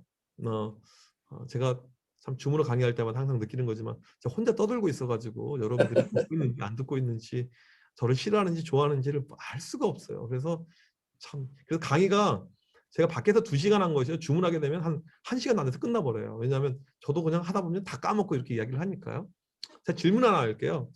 정답 맞추신 분은요. 그 임남규 제가 가서 선물 직접 못 드리니까 우리 임남규 목사님께서 선물을 꼭 자전거 타고 배송을 해주시든지 그렇게 해주시면 네, 좋겠습니다. 제가 1년 동안요. 매주 학교 가서 전도했어요. 애들 그 전동중학교일 거예요. 학교 이름이. 거기에서 매일 전도했는데요. 여러분 제가 1년 동안 매주 전도했는데 몇 명 전도했는지 아세요? 이것을 손가락을 통해서 표시해 주세요. 그러니까 뭐 이렇게 뭐 10명 되겠죠. 2번 하게 되면 20명, 3번 하면 30명, 뭐 100명도 이렇게 표시할 수도 있고요. 아니면 뭐 이렇게 뭐 손가락으로 한번 손가락을 화면 켜신 분들 한번 좀 표시를 해주시면 감사하겠습니다. 네. 3명도 있고요. 임남규 목사님 글씨가 안 보여요. 100명이 뭐 네. 역시 믿음이 목사님 크시군요. 믿음의 분량이 크신 분이고요. 네. 네, 감사합니다. 네. 임남규 목사님 그 정답 맞추신 분 꼭 선물 이왕이면 자전거로 배달해 주시면 더 좋을 것 같아요. 살도 빠지고 건강에도 도움이 되고요. 많이 좋을 것 같습니다. 몇 명 전투했냐면요. 몇 명 빵명 전투했습니다. 빵명. 네.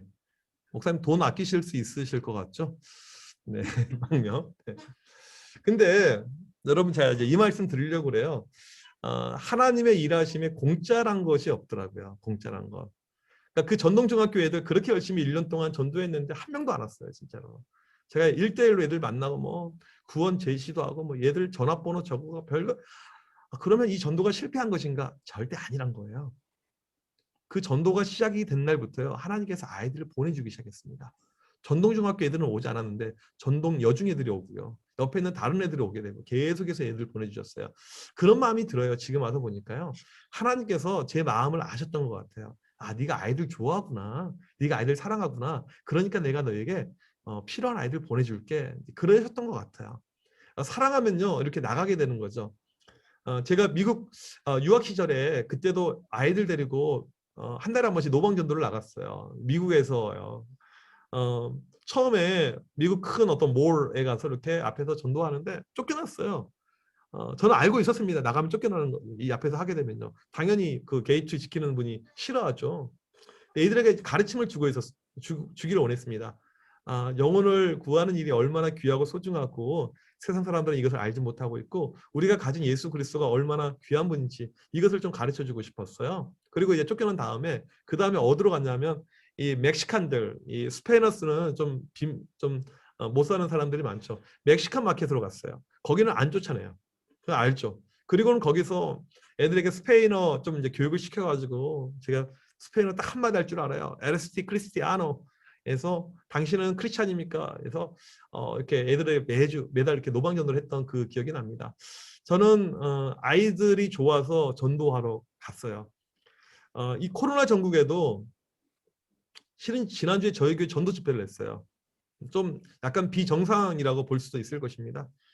심지어는 작년에도 전도 집회를 했어요. 노방전도 매번 나갔어요. 뭐 저도 지난주에 앞에 저희 교회 근처에 효창공원이라는 서울에 유명한 공원이 있는데 거기 가서 전도를 하고 있고요. 언론에 나오는 것처럼 전도할 때요. 기독교 그렇게 사람들 박해하거나 싫어하지 않습니다. 참 신기해요. 한 번도 욕먹은 적 없어요. 지난주 전도하는데 저희 교회에 새로 오신 분들이 71분이 새로 왔어요.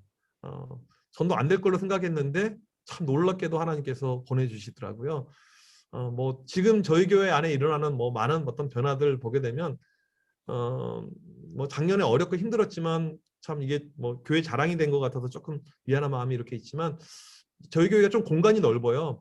용산에서 온누리교회 3일교회 다음으로 저희 교회 큰 본당을 가지고 있습니다. 그리고 그 본당에 비교해서 상당히 썰렁한 이런 어떤 예배의 모습이었죠. 근데 코로나를 위해서 하나님께서 넓은 본당을 주셨던 것 같아요. 그래서 20% 이렇게 지키면서 충분히 예배를 드릴 수 있게끔 만들어 주신 것 같아요.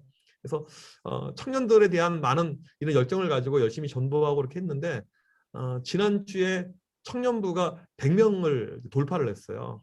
그러니까 제가 처음 왔을 때 작년 1년 반 전에는 17명 모였었거든요. 그래서 코로나를 뚫고 이렇게 모였는데 제가 그런 생각이 듭니다.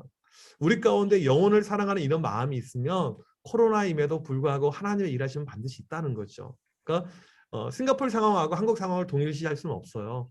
여러분들 나라는 상당히 스트릭하잖아요. 또 나라 정부의 어떤 통제력도 클 것이고 또 이민자 어떤 교회의 이런 약한 모습, 어려운 모습도 있을 것이고 그런데 저는 본질적인 이야기를 드리려고 합니다. 우리가 온라인이건 오프라인이건 상관없이 우리 가운데 정말 필요한 것은 이 영혼을 사랑하는 마음들. 이 마음은 변치 않아야 된다고 저는 확신해요.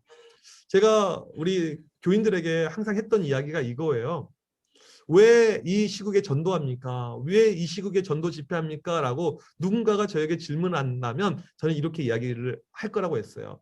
예수님이 이 코로나 시대에 살고 있으면 영혼들 전도할까 안 할까 이거였어요. 할 것 같습니까? 안 할 것 같습니까? 주님이시라면요. 코로나 때 안 한다고요? 합니다. 네.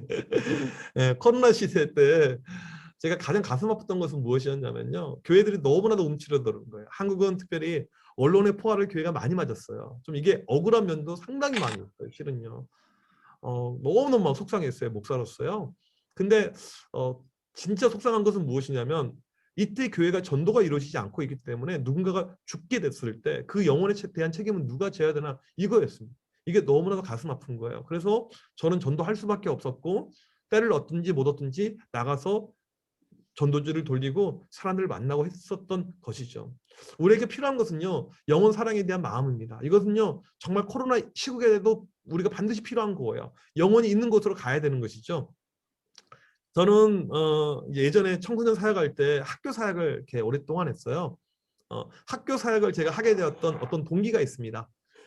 미국에 있을 때 책을 하나 읽었는데요. 그 책에 이런 내용이 나와 있었어요. 어느 지역에서 아이들 설문조사를 했습니다. 그 지역에 가장 영향력 있는 사람, 가장 인기 있는 사람 1등이 누구인가 설문조사를 했는데 누가 1등이 되었냐면 마약상이 1등이 된 거예요. 그래서 그 근처에 있는 큰 교회를 담임하고 있는 이 목사님이 상당히 속상했습니다. 어떻게 전 마약상이 1등했지? 나 같은 목사가 1등을 해야지? 이런 마음이 들었어요. 그리고는 자존심이 상했지만 이 마약상을 찾아갑니다. 그리고 물어봐요. 어떻게 아이들은 당신을 가장 좋아합니까? 당신이 가장 좋아하는 사람 1등이 되었습니까? 라고 질문했더니 이 마약상이 이렇게 이야기합니다. 나는 아침에 학생들이 등교할 때 교문 옆 그 자리에 있고 학생들이 하교할 때 교문 옆 그 자리에 있습니다.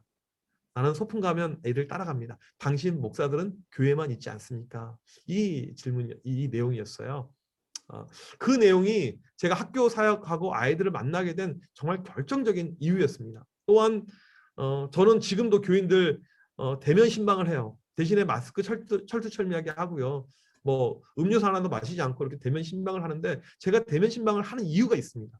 젊은 분들에게는 하지 않아요. 지금 화면을 보니까 여기에 대면 신방에 해당되는 분은 한 분도 안 계세요. 왜? 오지 말라고 해요. 안 가요. 왜냐면 위험하기도 하고 또 피차 불안하기도 하고요. 제가 대면 신방 가는 연령은요 80대 이상이에요. 왜 가는 줄 아세요? 저희 교회 80대 이상 된 권사님들은요 교회를 못 가서 미치려고 하세요. 정말 이분들은 다른 마음 하나도 없어요. 코로나가 중요한 것이 아니고 나는 교회 가야 되는데 근데 질병으로 인해서 몸이 불편해서 못 가는 분들은요 제가 가서 만나고 와야 돼요. 저희 교인들 멀리 삽니다. 뭐 분당, 용인, 뭐 인천, 뭐 일산, 파주 근데 찾아가야 돼요. 왜냐하면 그게 제가 그분들에게 보일 수 있는 사랑의 유일한 모습이라는 것이죠. 이제 학교에 가서 이렇게 아이들을 제가 만나게 되었습니다. 아이들을 만나면요 참 재밌어요. 뭐가 재밌냐면 우리 교회 아이들이 너무너무 좋아해요. 여러분들도 지금 코로나 때문에 목사님 신방받기가 좀 어렵겠지만 우리 임 목사님 여러분들 신방할 때 좋아하시잖아요. 싫으시나요? 코로나가 안 끝났으면 좋으실 것 같아요. 너무너무 좋잖아요. 우리 임 목사님 성격. 제가 볼 때 우리 임 목사님이 저보다 성격은 한 10배 이상 좋으신 것 같아요. 사람 만나는 것도 너무너무 좋아하고. 제 결혼식 때는 얼마 안 왔거든요. 임 목사님 결혼식 때 한 1000명 왔을 거예요, 사람이요. 얼마나 이 사람에 대한 이런 평이 좋은지요. 이렇게 이제 애들 만나는데 아이들이 참 좋아해요. 학교를 가면요. 아이들 만나고요. 그 다음에 이 아이들이 자기들만 나오는 것이 아니고요. 친구들을 꼭 데리고 와요. 그러니까 친구들 이게 전도의 기회가 됐어요. 학교가 가면요. 그럼 제가 그냥 가지 않고 양손을 항상 무겁게 그래서 이 아이들에게 간식을 이렇게 줍니다. 또 보게 되면 교회 그동안에 나오다가 안 나왔던 장결자 아이들이 있는데 그 아이들을 또 만나게 돼요. 그 다음에 교회에 관심을 있는데 끌어주는 사람이 없어서 교회 못 나오는 아이들이 있습니다. 그런 아이들도 만나게 됩니다. 물론 학교에 가서 애들 만나는 것이 쉽지는 않았습니다. 애들에게 바람도 많이 맞았고요. 학교에서 추방도 당했고요. 뭐 환난과 핍박과 어려움도 많이 있었습니다. 그런데 그게 참 아이들 만났던 어떤 중요한 부분이었습니다. 저는 그런 마음이 들었어요. 우리가 선교할 때 바로 이제 말레이시아만 가더라도 무슬림 지역인데 무슬림에도 선교하러 가잖아요. 선교사님들이요. 또 공산권도 들어가잖아요. 왜요? 영혼도 구원해야 되니까요. 저는 그런 마음을 가지고 항상 학교를 이렇게 찾아갔던 이런 기억이 있습니다. 그리고 학교 이렇게 열심히 갔어요. 화수목금 점심마다 학교를 갔어요. 몇 년 동안. 9년 동안 제가 사역하면서 계속 갔어요. 그랬더니 결과물이에요. 이게 전도로 연결이 되더라고요. 그냥 되는 것이 아니고. 나중에는 어떤 분이 박사 논문을 쓰는데 저희 교회 케이스를 가지고 논문을 썼어요. 저희 교회 아이들을 제가 분석한 것이 아니고 이분이 논문 가운데 분석했는데 새로운 아이들의 75%가 학교에서 제가 만났던 아이들이에요. 아, 영혼을 살아가면 그 열매들이 반드시 있구나. 수많은 아이들이 저희 교회에 왔는데 저희 도시 인구 아이들 가운데 7%가 저희 교회에 방문한 적이 있어요. 그만큼 이게 가능했고요. 정말 감사한 것은 많은 열매들이 수적인 열매만 있었던 것이 아니고 제 제자들 가운데 신학생들, 목회자들, 뭐 사역자들이 많이 배출이 되었습니다. 여러분 이 모든 것이 어떻게 가능했을까요? 영원 사랑 때문에 가능했다는 것이죠. 우리 가운데 영원 사랑의 마음이 있으면 열매가 있을 수밖에 없습니다. 영혼을 사랑하면요. 이 사진은요. 아이들하고 이제 모이는 모임인데 이 모임이 목살 모임이라는 모임입니다. 목살 모임은요. 목요일 날 하는 풋살 모임이라는 거예요.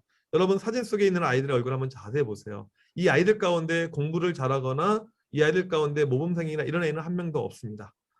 여기 있는 아이들은요. 이게 목요일 날 저녁에 공을 차고 있다는 것은요. 정신이 나갔다는 거예요. 학원 가야죠. 공부해야죠. 근데 애들이 목요일날 저녁에 7시에 모여서 공을 차고 있다는 것은 얘네들은 세상에서 그냥 내버려 두는 이런 아이들입니다. 저는 이게 제 하나의 어떤 목회 루트였습니다. 아이들 만나서 공을 찼고요. 뭐 이 목사님 잘 아시겠지만 저는 운동을 그렇게 잘하는 사람이 아니에요. 그런데 제가 애들하고 한 8년 정도 이렇게 공을 찼던 것 같은데 여기 제가 A매치 최다골 보유자입니다. 한 700골 넣나?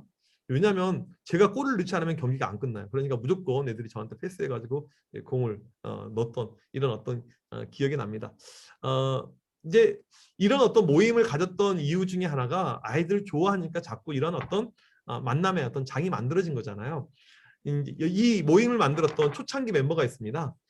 동군이라는 아이가 있는데 이 아이가 한 번은 친구들을 전도했는데 몇 명을 전도했냐면 20명을 전도했어요. 20명을요. 혼자서요.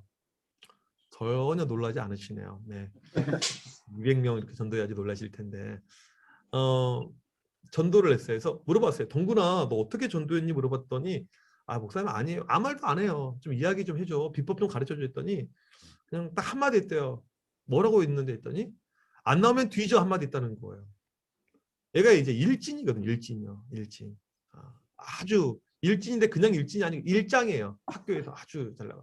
얘가 나중에는 이제 하여튼 잘 돼가지고 법대를 진학을 했고요. 학교에서 학회장도 하고 상당히 지금 대학교 생활 잘하고 있는 친구인데 이렇게 세상에서 어떻게 보면 학교에서 가정에서 좀 방치하고 있고 신경 쓰지 않은 아이라 할지라도 좋아해 주니까 이 아이들이 교회로 오는 거예요. 이 아이들이 저는 개인적으로 이제 일진들 참 좋아하는데 왜 좋아하냐면요. 믿음은 없지만 이 아이들 가운데 의리가 있어요. 아마 우리 싱가포르에 있는 아이들은 아마 한국에 있는 아이들보다 훨씬 더 순수하고 착할 거라고 저는 생각을 해요. 우리 선생님들이 많이 교회에서 힘들었던 것 중에 무엇이냐면 애들에게 연락하는데 연락이 안 돼요. 카톡 일자가 사라졌는데 애들이 반응이 없어요. 선생님들이 막 시험 드는 거죠. 목사님 애들이 연락이 없어요. 카톡 읽었는데 대꾸가 없어요. 제가 뭐라고 하냐면 집사님들께 집사님 아니 읽었으면 됐지 무엇을 또 바라세요. 읽으면 된 거 아닌가요 여러분들? 근데 우리는 애들이 반응이 없다고. 요즘 애들은 반응 안 해요. 이게 일반적인 아이들의 모습이죠. 근데 제가 일진들을 왜 좋아하냐면 얘네들은요 전화를 혹시 못 받잖아요. 반드시 리턴콜이 옵니다. 문자 항상 애들 이 커뮤니케이션이 돼요. 심지어는요 한국은 애들 학교에서 핸드폰 못 하거든요. 그런데 제가 실수로 수업 시간에 전화했는데 전화를 이렇게 받아요. 여보세요? 전화를 받아요. 목사님 제가 지금 이거 핸드폰 걸리면 안 되는데 하나는 다른 거 공짜폰을 냈고 이거 걸리면 안 되는데 목사님이니까 제가 전화를 받습니다. 핸드폰을 받아요. 그리고는 제가 물어보죠. 너 그러면 5교시 끝나고 잠깐 여기 앞에 맥도날드에 나올 수가 있어? 물어보면 애가 맥도날드에 나와요. 수업 중인데. 어떻게 나와서 물어보면 목사님 선생님이 외출증 끊어줬어요. 나가라고.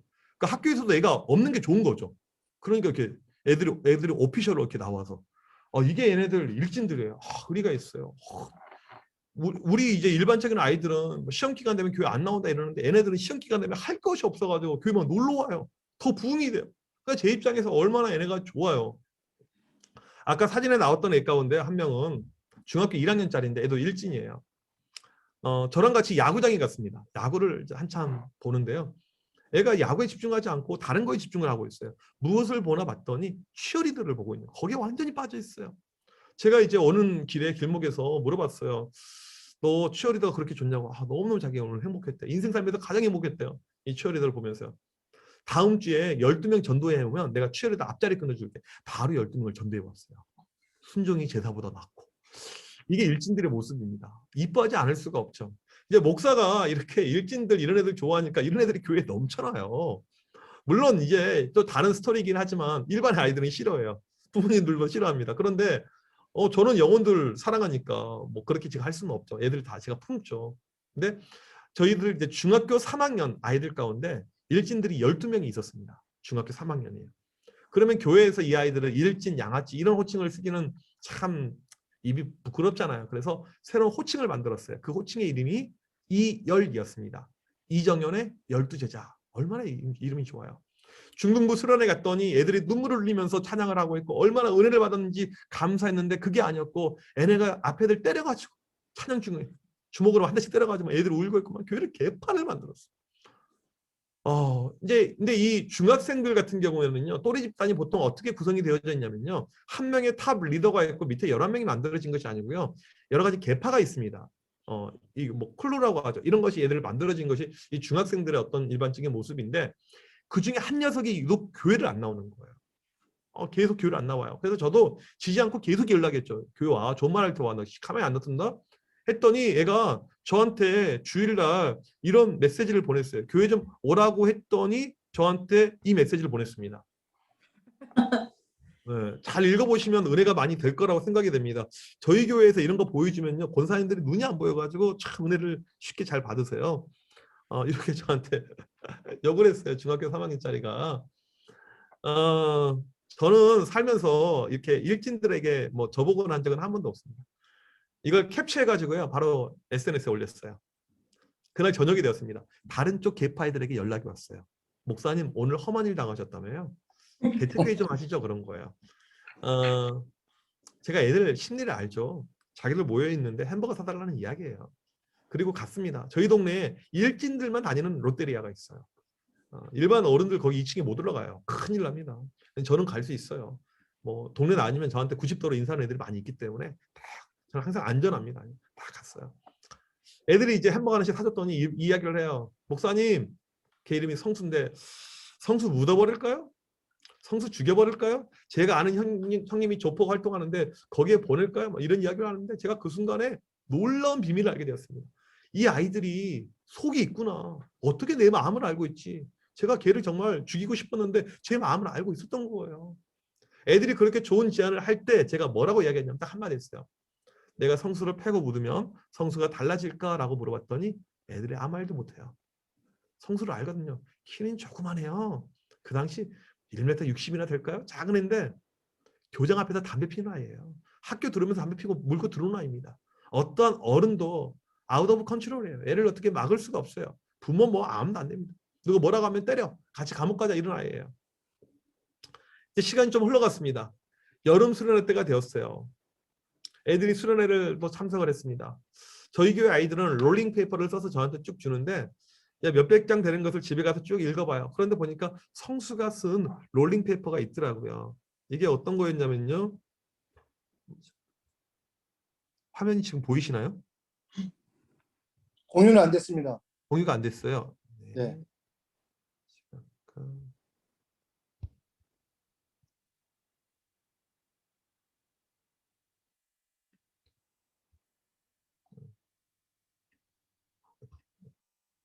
네, 공유를 하겠습니다. 그때 이제 롤링페이퍼 가운데 성수가 쓴 롤링페이퍼가 있더라고요. 애가 얼마나 개념이 없냐면요. 동그라미 하나에 한 명만 써야 되는데 5칸을 차지했어요. 일진들은 그래요. 남이 나로 인해서 어떠한 피해를 입을지 전혀 모릅니다. 그냥 쓰는 거예요. 뭐라고 썼냐면 이런 내용이었습니다. 지금까지 저는 목사님께 무례한 행동을 많이 했지만 목사님께서 제게 다 좋아질 거야 등등 저에게 좋은 면만 해주셨습니다. 이번 여름 수련회 때 준원이 형한테 엄청 이야기를 들었습니다. 제가 저번에 목사님에게 심한 욕을 했을 때 준원이 형이 저를 엄청 많이 혼내려다가 목사님께서 준원이 형에게 준원아 내가 성수를 제자로 키울 것이다 라는 말을 했다고 들었습니다. 저는 솔직히 그 말한 기억은 안 나요. 목사님 많이 죄송하고 존경스럽습니다. 저도 잘 커서 목사님의 진정한 제자가 되겠습니다. 그렇게 이야기를 한 거예요. 저는 이 성수가 이런 말을 할 것을요 1도 생각하지 않았어요. 애는 안 된다, 힘들다, 애는 뭐 포기해야 된다 그렇게 생각했어요. 우리도 교회에서 그럴 때가 있잖아요. 애들 가운데 얘는 아니야, 애는 진짜 영 아니야. 여러분 목장에서도 교인들 가운데 좀 이상한 분들 있잖아요. 이분은 아니야, 진짜 나눔과 성경교회로 갔으면 좋겠어요. 뭐 이런 마음도 우리가 들 때가 이렇게 있잖아요, 솔직히요. 근데 보니까 기다리니까 되는 거예요. 어떤 제 사역의 열매를 보자면 제가 했다기보다는 하나님께서 하신 것인데 기다릴 때 하나님의 역사가 이렇게 나타나게 되었습니다. 이 성수라는 아이가 이제 변화되었어요. 그 다음에요. 애가 교회를 올 때 뭐 교회 빠질 때도 있고 하는데 교회 올 때 꼭 전화를 하고 와요. 목사님 저 오늘 교회 갑니다. 이 친구가 교회 오는 게 쉬운 일이 아니었어요. 왜요? 토요일날 새벽까지 알바를 해요. 그런데 밤을 새고 교회를 오는 거예요. 교회 와서 안 졸아요. 예배를 잘 들어요. 그리고 이렇게 이제 마지막에 제 교회를 사임할 때 성수랑 헤어지게 되었는데 헤어질 때 이 성수가 같이 식사를 하는데 목사님 저 잠깐만 나갔다 올게요. 잠깐만 나갔다 올게요. 그리고는 무엇을 가져오냐면 성수가 가져왔던 것이 바로 이것이었습니다. 꽃배달을 시켰어요. 꽃배달을요. 여러분 아이들에게 꽃 받아본 적 혹시 있으신가요? 뭐 스승의 날, 뭐 아니면 주일날, 주일이 아니고 내 생일날 이럴 때 이렇게 있겠죠. 이 아이가 저한테 이렇게 꽃배달을 했습니다. 저는 아이들 정말 제가 뭐 많이 사줬어요. 그동안에요. 정말 아낌없이 주는 나무라고 할까요? 정말 애들 많이 줬는데 오피셜로 받는 거 말고 생일날 받는 거, 안 그러면 무슨 기념일날 받는 거 말고 그냥 이렇게 받는 것은요, 이 성수가 처음이었어요. 제가 참 이거 받으면서 많은 생각이 오고 갔는데 그 중에 하나가 무엇이었냐면, 얘들 교회 회장들, 찬양팀 리더들 다 쓸모없구나, 헛되고 헛된 것들이구나, 야 성수가 최고구나. 제가 그러면서 만든 하나의 슬로건, 표어가 있습니다. 이거예요. 잘 키운 일진 하나 100명의 모태신앙 부럽지 않다. 잘 키운 일진 하나 100명의 모태신앙 부럽지 않다. 옆에 있는 사진은 무엇이냐면요, 이건 작년에 받은 것인데, 새벽 예배 가려고 하니까, 얘는 주로 새벽에 알바하니까 저한테 기프티콘을 받았어요. 보냈어요. 목사님 더워지는데 시간 날 때 드세요, 이렇게 하면서요. 여러분, 우리에게 정말 중요한 것은 무엇이냐면 사랑하는 것입니다. 근데 사랑할 수 있는 사람, 내가 편한 사람, 내가 마음에 드는 사람, 내가 좋아하는 사람 사랑하는 것은요, 누구나 할 수 있어요. 교회 안 다녀도 할 수가 있습니다. 우리에게 필요한 것은 무엇이냐면, 내가 마음에 안 든 사람, 내가 싫어하는 사람, 그 모든 사람들을 사랑을 할 때 우리의 사역의 지경이 넓혀지게 되는 것입니다. 저는 청소년 사역을 할 때, 주일학교 사역을 할 때 항상 제 안에 있었던 어떤 사역의 큰 그림이 있는데, 바로 이 그림입니다. 빙산이에요. 빙산. 빙산의 일각 들어보셨죠? 빙산은 작아요. 그런데 보이지 않는 부분이 훨씬 더 큽니다. 제가 우리 아이들 바라볼 때요, 우리가 판단하고 바라보는 것은요, 눈에 보이는 거예요. 이 아이는 믿음이 좋구나. 이 아이는 열심히 하고 있구나. 이 아이는 리액션도 잘 하는구나. 애는 부모님도 참 좋구나. 애는 훌륭하구나. 반대로 이 아이는 엉망이구나. 이 사람은 별로구나. 우리가 보이는 거 가지고 전체를 판단할 때가 있는데요.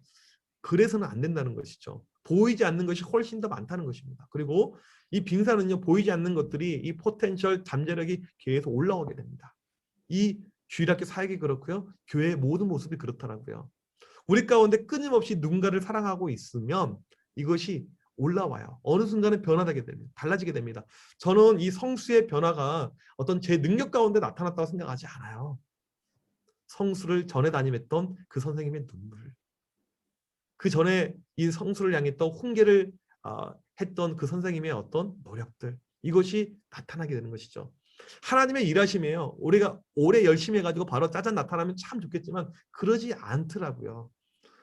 그래서 애들 가운데 초등부 때 아무런 변화가 없었던 애가요, 중등부 가서 달라지고요, 고등부 가서 달라지고요, 청년부 가서 달라지고요.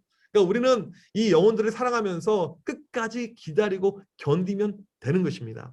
제가 성경에 좋아하는 말씀 가운데 고린도전서 3장 6절 말씀이 있습니다. 사도 바울이 고린도 교회를 개척했어요. 교회 개척이 참 힘든 일이거든요. 이 고린도라는 지역이 바닷가에 있고요, 참 쉽지 않은 지역이었습니다. 교회에 올라가는 것이 어려웠어요. 바울이 이제 교회가 좀 안정화된 다음에 이렇게 고백합니다. 나는 심었고 아볼로는 물을 주었으되 오직 자라게 하시는 이는 하나님이시다. 바울이 그렇게 열심히 교회를, 처치 플랜팅, 교회를 세워갔습니다. 아볼로가 그렇게 양육을 했어요. 그런데 나중에 결론 보니까 하나님이 자라게 하셨다는 것이죠. 지금 우리에게 필요한 것은 무엇이냐면요, 사람들을 만나든지 못 만나든지, 대면이든 비대면이든 우리 가운데 필요한 것은 영혼들을 사랑하는 것입니다.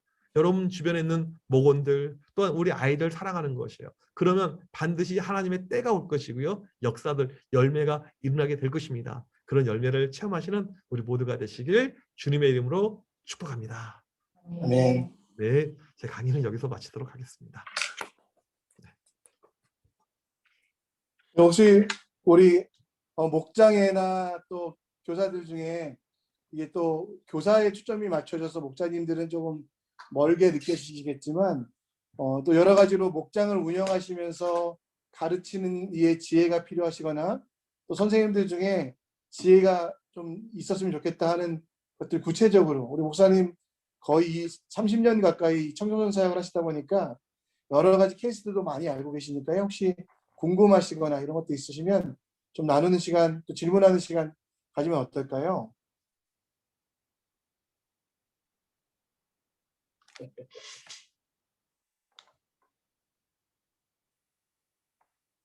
네.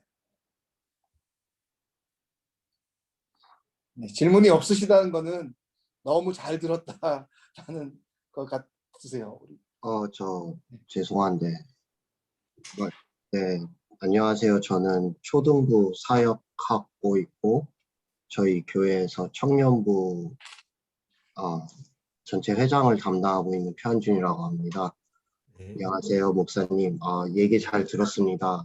다른 게 아니라 상황도 상황이라서 사실 제가 청년부를 할 때 포기하고 싶은 순간이 너무 많았는데, 특히 이 코로나가 금방 끝날 줄 알고 잠시 손 놓았다가 이게 너무 오래되니까 또 온라인으로 하자니 또 너무 모이기도 힘들고, 하여튼 여러 가지로 말하면 너무 길고요.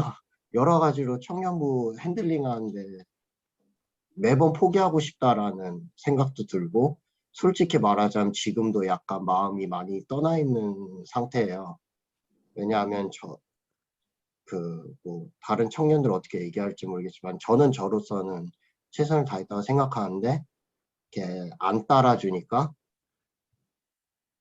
더욱더 마음의 상처만 커지고 이런 것 같아서,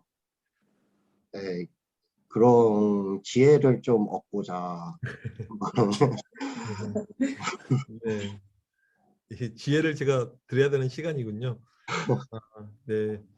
참 어려울 겁니다. 근데 다른 공동체보다 청년 공동체가 어려운 것이 무엇이냐면요.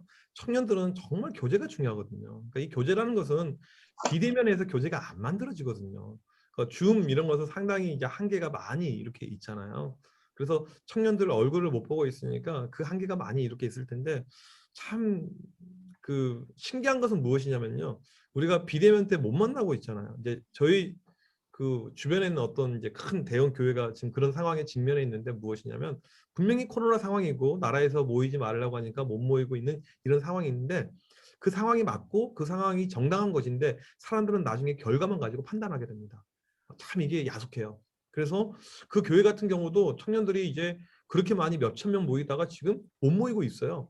다시 모이자고 해도 안 모이게 되는 거예요. 그리고는 그 모든 책임을 교회 지도자들에게 다 줘가지고 결국에는 내년에 그 교회가 구조조정을 하기로 이렇게 결정했다는 이렇게 이야기를 들어봤습니다. 그래서 이렇게 청년부 그 뭐 리더라든지 회장님이랑 같은 경우에는 많이 이렇게 힘들 겁니다. 근데 저는 이제 그런 생각이 들어요. 근데 그럼에도 불구하고 우리 가운데 어떤 끈이라고 할까요? 지금 어차피 이제 저는 백신 저도 맞았고 저희 교육자들 다음 주에 백신을 다 맞게 되고, 한국 사회 같은 경우에는 올해 3, 4분기 되면 백신 뭐 70% 이상 맞게 될 것 같고요. 그러면 저희가 올해 연말부터는 모든 것이 예전으로 돌아갈 수 있다고 저희가 보고 있습니다. 그렇게 보게 되면 이제 뭐 많아봤자 6개월 이렇게 남게 된 것이고요. 그 싱가포르는 훨씬 더 좀 철두철미하게 가는 걸로 알고 있지만, 제가 볼 때 관광이 주인 나라기 때문에 계속 이렇게 봉쇄로 갈 수는 없을 걸로 보고 있고요. 그러면 어느 시점 되면 반드시 풀리게 될 것입니다. 그러면 지금 할 수 있는 것은 제가 볼 때 끈을 놓지 않는 것.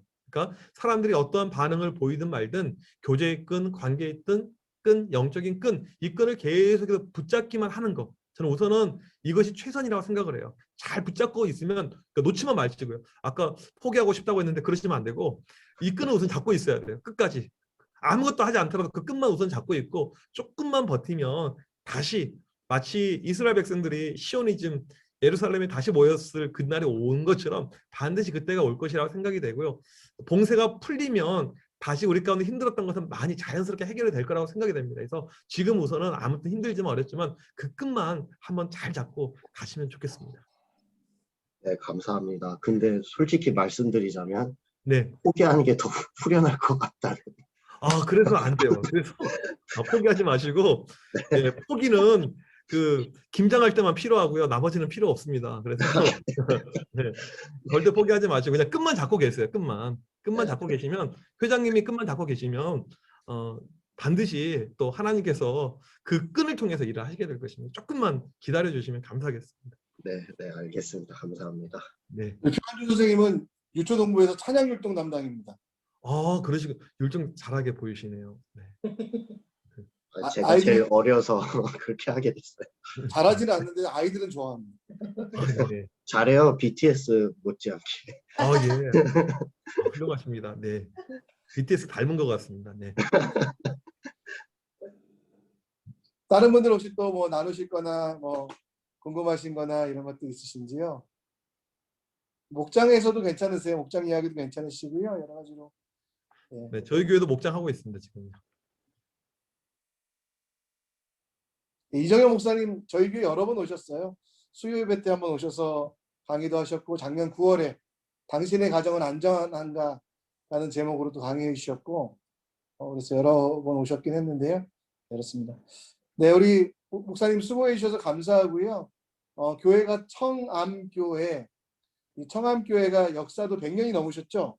아니요, 73년입니다. 100년은 안 되셨네요. 하여튼 네. 교회에서 열심히 사역하고 계신데 기도 많이 좀 부탁드리고요. 저희 교회가 교육적으로 컨설팅 받을 때마다 여러 가지로 많이 도와주고 계시기 때문에 여러분 많이 기도해 주셨으면 좋겠습니다. 우리 목사님 또 퇴장하시고요. 저희도 뭐 잠깐 기도하는 시간 좀 가지면 좋겠습니다. 우리 목사님 다시 한번 박수로 환영하겠습니다. 네, 감사합니다. 감사합니다. 감사합니다.